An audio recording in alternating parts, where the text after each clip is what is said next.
I'm Logan Wright here with Mackenzie Maples at the Rack, and we're going to interview her and ask her some questions. Happy to be here. Shoot. Okay. What is your job title and primary job responsibilities? Alright, so my job title at the Rack technically is Injury Prevention and Care Coordinator, but I'm actually a certified athletic trainer. So that's just my title here, but I am certified athletic trainer even though it isn't on there. And my main job responsibilities is covering intramurals, club, and recreational athletes here at the Rack, and then also at the multiplex fields and the places around the Rack like the other fields, and also watch over the facilities. So if someone gets hurt, whether they're an athlete or not, I am there to cover them and assist them. So a very broad kind of coverage over here. Okay. What academic degrees or certifications and or license are required to fulfill this role? All right, so I had to receive a bachelor's in sports medicine or athletic training, exercise science, kinesiology. Any of the bachelors of the sports medicine is required.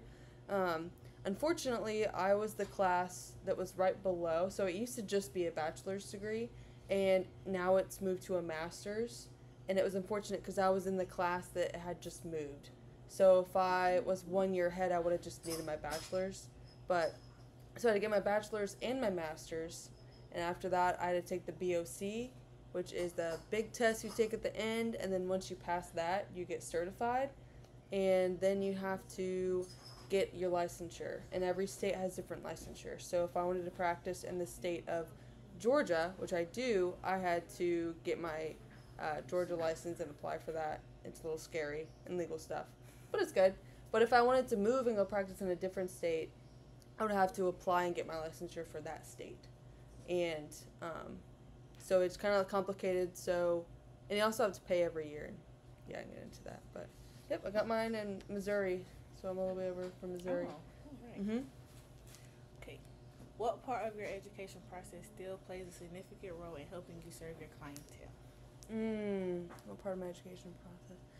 I would have to say research and being able to conduct thorough research, and being able to peer review articles and actually take things and kind of make sure that what they're saying is accurate and not just taking what I see and taking it for just saying it's true. Do you know what I mean? Doing research and looking at like what new special tests are we doing, what new research studies are coming out with cupping or scraping, or what's the new treatment that's going on, so I can better educate my patients and then the students that I precept, and then also what new applications can I apply to my patients. So I feel like research is a big one because medication and medicine is always evolving, so we gotta evolve with it. What made you choose this profession?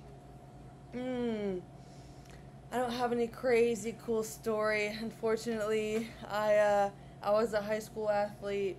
I loved athletics. I loved my high school AT. I had a sports medicine class in high school. And then moving into college, I thought I wanted to be a nurse. I knew I wanted to be in the medical field. So I was like, well, let me look into kinesiology. And I wanted to be a physical therapist for a little bit, but I just didn't really like the clientele that they mostly saw in the clinic setting.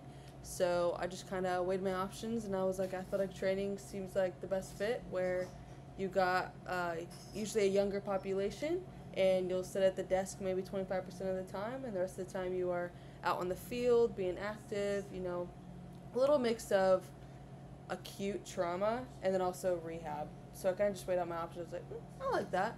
And then eventually I might go and get my doctorate of physical therapy or PA, and this is a good place to start because then you can just branch out into other places and not have to start over.